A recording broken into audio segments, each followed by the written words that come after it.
What's good, everybody? This is Robo from All Bark, back with another video. Today we're going to be doing a free agency day one recap. This is pretty much going to be me going over the first day of free agency and then some of the stuff that's happened today so far before I make this video. I'll go over every contract that's been signed so far and then give my opinion on some of the bigger moves. We'll go over the trades that have happened so far, as well as the big rookie extensions, and of course, Damian Lillard's big trade request. To start off free agency, the Pistons made two trades. The first one, they went out and got Joe Harris and 2 second-round picks for $110K in cash, which is the minimum you're allowed to give in order to complete a trade.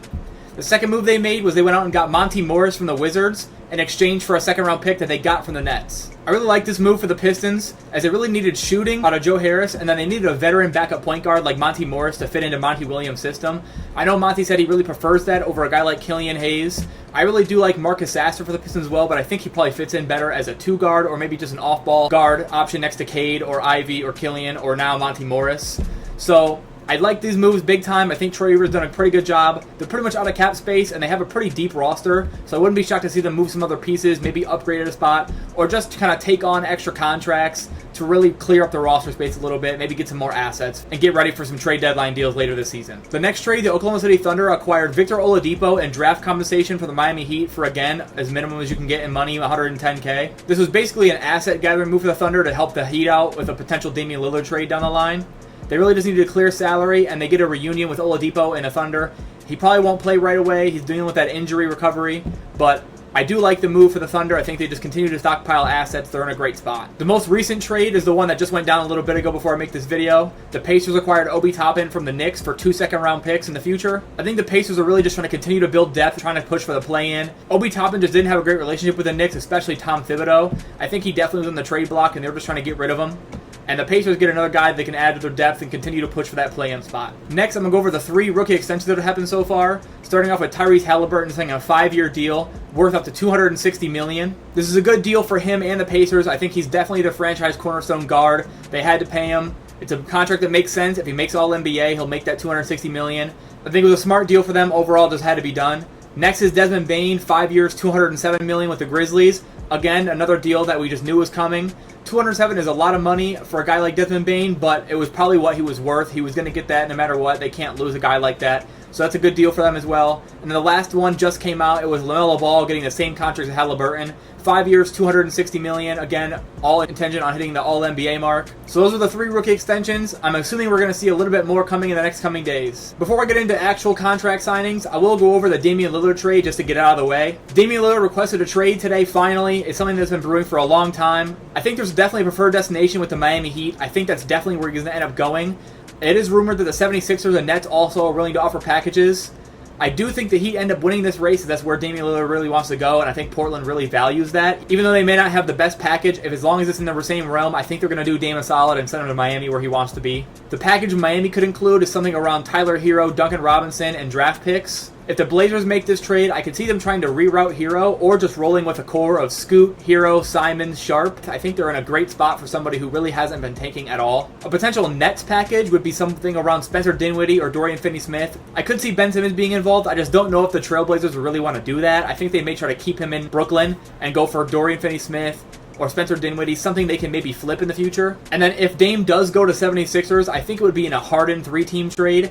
I really don't see them trading Tyrese Maxey. They've already said they're really not willing to include him. That's pretty much the only way they could get him with assets. They don't really have anything much outside of that, so I would assume it would be in a 3-team trade with Harden, to maybe where the Clippers send some assets to acquire Harden, and that all goes to the Blazers for giving Dame to Philly.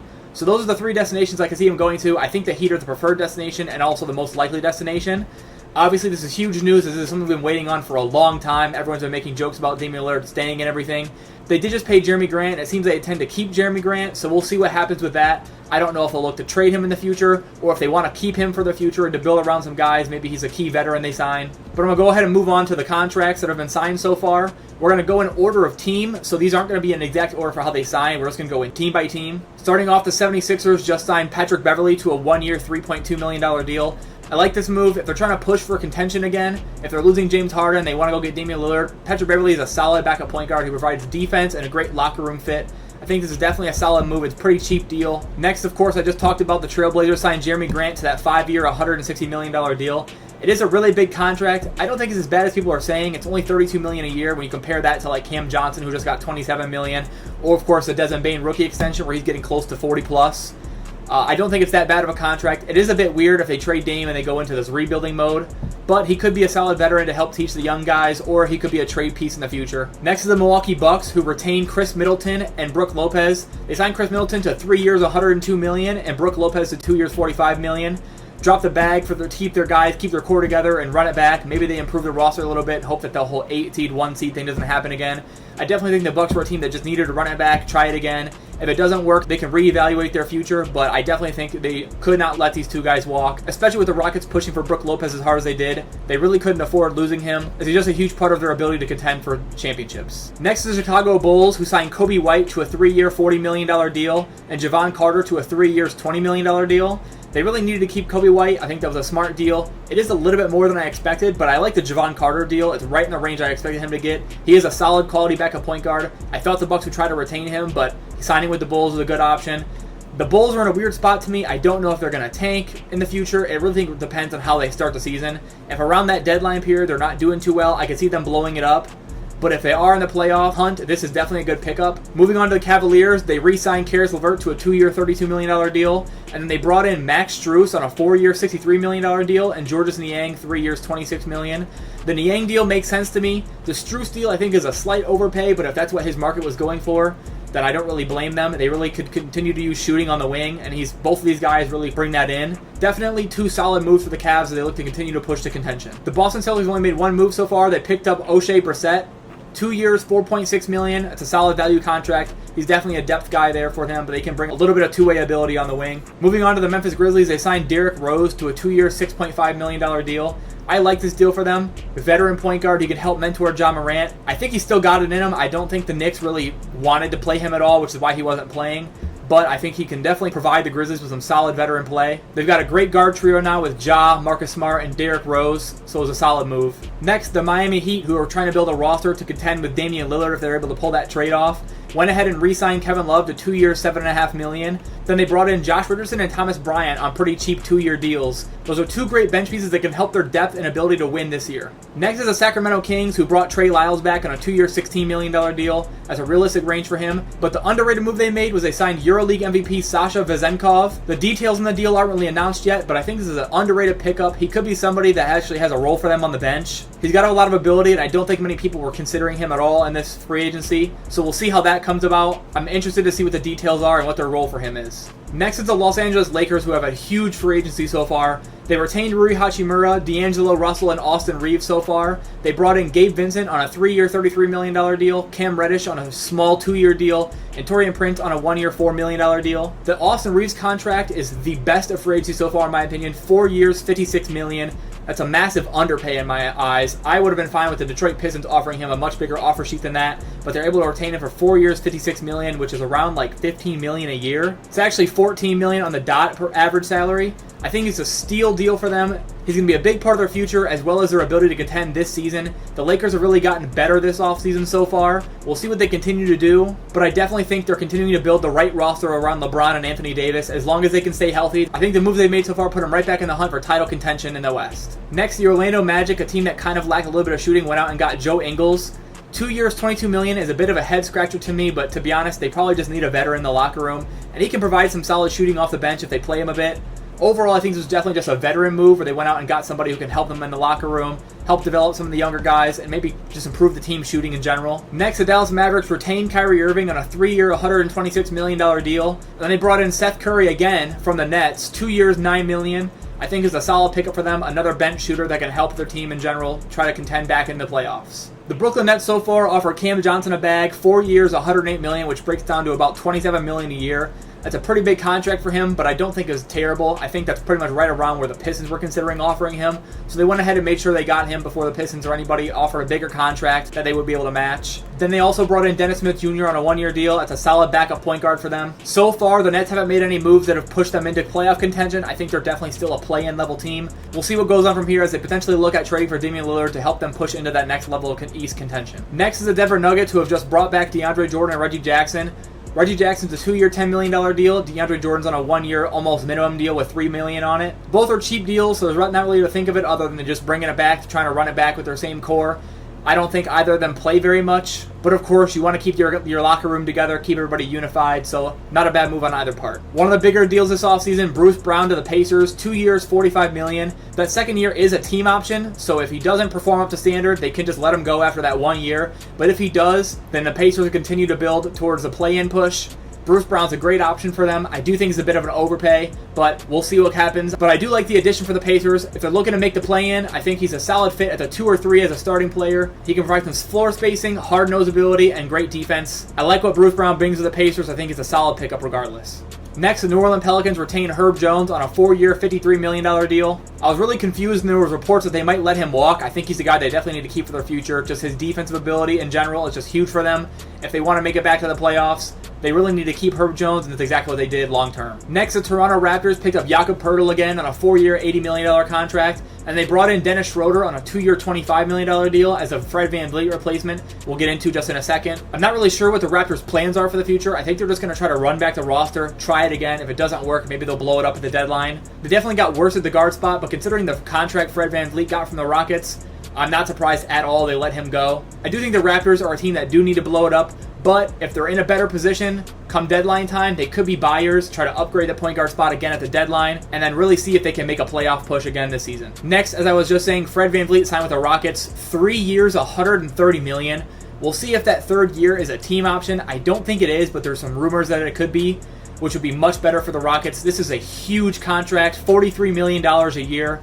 I don't really think he was worth all that. I know he was definitely getting a bag regardless, but $43 million is not what I was expecting at all. I know a lot of Rockets fans were upset with his contract. Fred is a very good player, but he doesn't shoot a very high percentage. He doesn't provide anything on the defensive end, so kind of a head scratcher, especially when you just drafted Amen Thompson. I thought it'd be better to bring in a veteran point guard to help him grow rather than just pay somebody who's going to stash him in on the bench. You really can't pay Fred this much and then limit his role at all. He's going to be their starting point guard. Maybe Amen slides to the 2 and Jalen Green goes to the 3. I just don't see it. I think Green is going to be their 2, and they're going to bring Amen off the bench, at least for the first couple seasons, although that's not really the move I would have made at all. Next, the San Antonio Spurs brought back Tre Jones, 2 years, $20 million. This is a good deal. I think the Spurs really could have offered Tre Jones more years on this, but I think Tre Jones is being smart and knowing that if he continues to play well, he can get a bigger offer than this in a couple of years. So smart deal on Tre's part. He's getting paid a little bit, and he's got flexibility to get paid in a couple summers. It's a good deal for both sides. And then the next deal, they signed Julian Champagnie to a 4-year, $12 million deal. This is just a depth piece that they really like for their bench in the future. Really cheap deal to keep him around. We'll see if the Spurs are any active at all. I know there's rumors that the Spurs want to get involved in Damian Lillard, as Dame apparently covets them as a franchise. I don't think that's a move that's going to happen at all, but we'll see what a package could look like if they were to decide to go for that and build around Dame and Wemby. Next is the Phoenix Suns, who I think have had a pretty solid free agency so far. Made a ton of signings, a lot of cheap deals. They didn't have a lot of money as they already have that big 4 in Booker, Beal, Ayton, and Kevin Durant. I thought they might try to trade DeAndre Ayton, but it didn't look like he had much of a market, so they went out and just paid guys in free agency to minimum deals, small deals, to help build up some depth. They signed Damian Lee to a 2-year, $5 million deal, Drew Eubanks, 2 years, $5 million, and Keita Bates-Diop, same thing, 2 years, $5 million. Then they went out and got Chimezie Metu on a 1-year, $2 million deal, same as Josh Okogie, 1 year, $2 million. And then my favorite deal for them was Yuta Watanabe, 1 year, $2 million, coming from the Nets. Kevin Durant was a big fan of Yuta Watanabe in his time with Brooklyn. I think this is a smart move for them. He shot 50% from the corner 3.